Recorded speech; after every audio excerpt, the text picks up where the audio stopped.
Hello, you are welcome to English Chowdhury learn think and grow. আজ আমরা class 10 এর যে সেকেন্ড টেক্সটটা আছে অর্থাৎ পোয়েম দ্য ফেবল, ওই ফেবলটা আজকে আমরা পড়ব। ঠিক আছে, চলো শুরু করা যাক।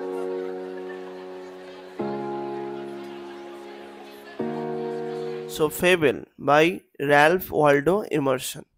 দেখো, আমরা জানি যে বাংলায় ফেবল মানে সাধারণত উপকথাকে বোঝায়। উপকথা কিরকম হয়?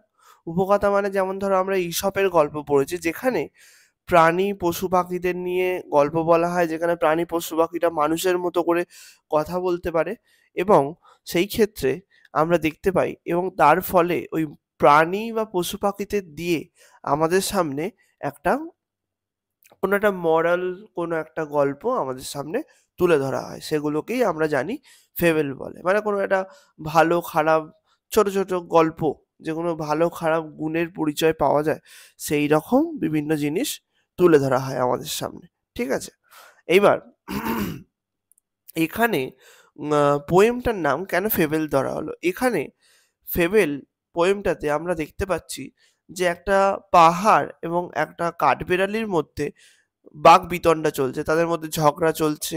ফলে এখানেও আমরা দুটো প্রাণীর কথা উল্লেখ পাচ্ছি, এবং এখানেও আমরা একটা পোয়েমের শেষে মরাল আমরা পাবো, যেটার মাধ্যমে মানুষের নৈতিক বোধের উন্নতি লাভ করবে। ঠিক আছে, বোঝা গেল? বিভিন্ন মরাল প্রিন্সিপাল, বিভিন্ন মরাল কথা আমরা এই পোয়েমের মাধ্যমে জানতে পারবো, এবং ফেবেলের মাধ্যমে আমরা একটা বিশেষ মরাল আমরা পাবো। তো শুরু করা যাক fable by Ralph Waldo Emerson. দেখো, the mountain and the squirrel had a quarrel and the former call the latter little prig. প্রথম লাইনটা আমাদের কি বলছে? যে একটা পর্বত এবং একটা স্কুইরেলের মধ্যে একটা ঝগড়া লেগেছে। And the former call the letter. আমরা ফর্মার কাকে বলি, ল্যাটার কাকে বলি? যে আগে যার কথা তুলে ধরা হয়েছে সে হচ্ছে ফর্মার, আর যাকে পরে তুলে ধরা হয়েছে সে হচ্ছে ল্যাটার। ঠিক আছে, তো এখানে মাউন্টেনের কথা আগে বলেছে, তারপর স্কুইরেল, সেই জন্য মাউন্টেন স্কুইরেলকে বলছে, মানে ফর্মাল ল্যাটারকে বলছে লিটিল প্রিক। দেখো, এখানে একটা ব্যঙ্গ বিদ্রুপ করে মাউন্টেন কিরকম ভাবে স্কুইরেলকে বলছে। লিটিল প্রিক মানে হচ্ছে ছোট্ট একজন বিজ্ঞ। মানে আমরা যখন দেখবে কাঠবিড়ালিকে দেখি, কাঠবিড়ালিকে যদি আমরা চারিদিকে সচরণ বিচরণ করতে দেখি, তাহলে দেখবো তাদের বিচরণটা অনেকটা একটা অভিজ্ঞ একটা বিজ্ঞদের মতো। তারা এক জায়গায় বসে ভাবনা চিন্তা করছে, আবার এদিক থেকে এদিকে চলে যাচ্ছে। ফলে সেইটা ব্যঙ্গ করে মাউন্টেন স্কুইরেলকে ব্যঙ্গ করে বলল যে তুমি একটা ছোট্ট বিজ্ঞ, মানে যার কোনো অন্য কিছু আর গুণ নেই, শুধু তুমি একটা ছোট্ট একটা বিজ্ঞ। ছোট বলে তাকে সম্বোধন করলো। তখন সে রিপ্লাই করছে, বান বান মানে এখানে squirrel. Squirrel replied, you are doubtless very big, but all sorts of things and weather must be taken together to make up a year and a spear. দেখো, এটা খুব ইম্পর্টেন্ট একটা লাইন। এটার মানে কি বলছে? বলছে তুমি অনেক বড় হতে পারো, মানে পাহাড়কে স্কুইরেল বলছে যে তুমি অনেক বড় হতে পারো, কিন্তু সব ধরনের জিনিস এবং আবহাওয়া, মানে সব ধরনের প্রাণী, সব ধরনের পশু পাখি, সব ধরনের যে সমস্ত জিনিস পৃথিবীতে আছে এবং ওয়েদার, সব কিছুকে একসাথে নিয়েই তবে একটা বছর এবং একটা গোলক, মানে স্পিয়ার মানে একটা অ্যাটমসফিয়ার, এইটা তৈরি হতে পারে। মানে এটার মাধ্যমে কি বলতে চাইছে স্কুইল? এখানে বলতে চাইছে যে একা পাহাড় পুরো পৃথিবীটা জুড়ে নেই, এখানে আরো অনেক কিছুর প্রয়োজন আছে একটা পৃথিবী তৈরি করতে। যেমন পাহাড়েরও দরকার, যেমন স্কুইরেলের মতো একটা ছোট্ট প্রাণীরও দরকার, তবেই এখানে ভারসাম্য বজায় থাকবে। মানে প্রত্যেকটা, এখানে বলতে চাইছে যে জীবজন্তুরই একটা সমান গুরুত্ব আছে। ঠিক আছে, একমাত্র পাহাড়ই যে বেশি গুরুত্বপূর্ণ আর বাকিরা গুরুত্বপূর্ণ নয়, বিষয়টা এরকম নয়। দেখো, তারপর বলছে, and I think it is no disgrace to occupy my place. এবার আরো বলছে স্কুইরেল যে আমি এতে কোনো লজ্জাবোধ করছি না যে আমি নিজের জায়গাটা এই পৃথিবীতে দখল করে আছি। মানে আমি এত ছোট হতে পারি, কিন্তু আমাকে ছাড়াও পৃথিবীর ভারসাম্য বজায় থাকবে না। মানে আমরা জানি যে পৃথিবীর ভারসাম্য বজায় রাখতে গেলে বিভিন্ন ধরনের জীবজন্তু, বিভিন্ন ধরনের পশু পাখি সব কিছুকেই একসাথে সহাবস্থান করলে তবেই একটা পৃথিবী থাকতে পারে। মানে এটা হতে পারে না যে একটা পুরো জগৎ চলে গেলে পৃথিবী বাঁচবে, এমন নয়। বাকিরা তাহলে বাঁচবে না। ঠিক আছে? তারপর বলছে, "If I am not so large as you, you are not so small as I." দেখো, আরো এক্সপ্লেন করছে বিষয়টা স্কুইডেল। বলছে, "তোমার মতো আমি এত বড় নই। কিন্তু এটাও তো ঠিক কথা যে তুমিও আমার মতো এত ছোট নয়।"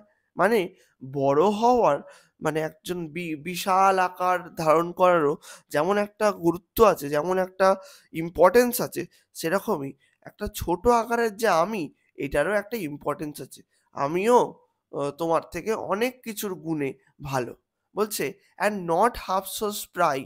এবং ততটাও তুমি দ্রুত নয় যতটা আমি। মানে আমি দ্রুততার সাথে অনেক কাজ করতে পারি, কিন্তু তুমি কোনোভাবেই দ্রুত নয়। তুমি এক জায়গায় স্থির থাকো, মাউন্টেনকে বলছে। "I will not deny you make a very pretty squirrel track." মানে এই যে পাহাড়ের গা দিয়ে আমরা জানি বিভিন্ন ছোট, ছোট রাস্তা থাকে যেখান দিয়ে হয়তো কাঠবিড়ালিরা চলে যাচ্ছে, পশু পাখিরা যেতে পারছে। এটাকে বলছে যে আমি এটা ডিনাই করব না। আমি এটা অস্বীকার করব না যে তোমার চারিদিক দিয়ে একটা সুন্দর আ মানে কাঠবিড়ালি যাওয়ার একটা রাস্তা তুমি আমাদেরকে করে দিয়েছ। কিন্তু আ ট্যালেন্টস ডিফার। তারপর বলছে, মানে এটা ডিনাই করছি না যে তুমি একটা ভালো স্কুইরেলের পথ তৈরি করে দিয়েছো। এবার তারপর বলছে, ট্যালেন্টস ডিফার।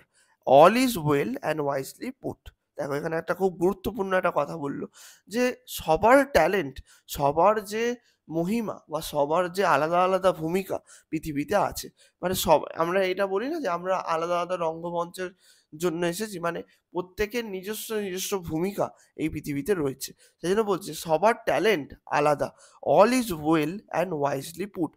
বলছে সবকিছুকেই সঠিকভাবে এবং বুদ্ধিমত্তার সাথে এই পৃথিবীতে স্থান গ্রহণ করতে দেয়া হয়েছে। মানে ভগবান আমাদেরকে পাঠিয়েছে প্রত্যেককে আলাদা, আলাদা দায়িত্ব দিয়ে এই পৃথিবীতে তার কার্যসিদ্ধি করার জন্য। মানে প্রত্যেকের আলাদা, আলাদা কাজ রয়েছে। কিন্তু এমন নয় যে মাউন্টেন একাই খুব গুরুত্বপূর্ণ, স্কুইরেল নয়। এটা বলতে চাইছে। "If I cannot carry forest on my back, neither can you crack a nut." বলছে আমি যেমন পুরো একটা পাহাড়কে আমার পিঠে বইতে পারি না, সেরকমই তুমিও একটা এরকম ছোট্ট বাদামকে ভাঙতে পারবে না আমার মতো। মানে এই পোয়েমটার মাধ্যমে কি বলতে চাইছেন কবি? যে প্রত্যেকের এক্সিস্টেন্স, অর্থাৎ প্রত্যেকের অস্তিত্বের একটা আলাদা, আলাদা গুরুত্ব রয়েছে এই পৃথিবীতে।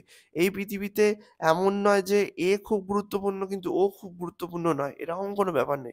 যারা, যারা পৃথিবীতে সহাবস্থান করছে তারা প্রত্যেকেই গুরুত্বপূর্ণ। সেইজন্য এখান থেকে একটা মোরাল লেসন আমরা পাচ্ছি যে মানুষ অনেক সময় ডিপ্রেসড হয়ে যায়, অনেক সময় হতাশ হয়ে যায় যে তাদের এই পৃথিবীতে কি কাজ বলে তারা বিভিন্ন রকম খারাপ পদক্ষেপ নেয়। কিন্তু প্রত্যেকেরই এই পৃথিবীতে আসার জন্য একটা আলাদা, আলাদা কাজ রয়েছে এবং প্রত্যেকেই এই পৃথিবীতে গুরুত্বপূর্ণ। হয়তো কারোর বেশি ট্যালেন্ট রয়েছে, কারোর কম ট্যালেন্ট রয়েছে।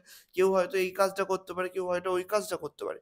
কিন্তু প্রত্যেকেরই আলাদা, আলাদা গুরুত্ব এই পৃথিবীতে রয়েছে এবং প্রত্যেকেরই আসার পৃথিবীতে একটা নিজস্ব একটা মানে আলাদা একটা কারণ রয়েছে। তাহলে বোঝা গেল পোয়েমটা কত সুন্দর করে একটা ছোট্ট প্রাণীদের একটা গল্প, মানে প্রাণীরা যেখানে কথা বলছে সেখানে আমাদের একটা সুন্দর মোরাল লেসন আমাদের সামনে কবি তুলে ধরলেন। ঠিক আছে? বোঝা গেল তাহলে ফেবেল। আজকের ক্লাসটা এই অবধিই থাকলো। আজকে আমরা মাধ্যমিকের জন্য 2nd যে চ্যাপ্টার ফেবেল, এটা আমরা কমপ্লিট করলাম। So thank you so much. Uh if you like this channel, please do subscribe and hit the bell icon. Thank you এই ক্লাসটা দেখার জন্য। Thank you so much.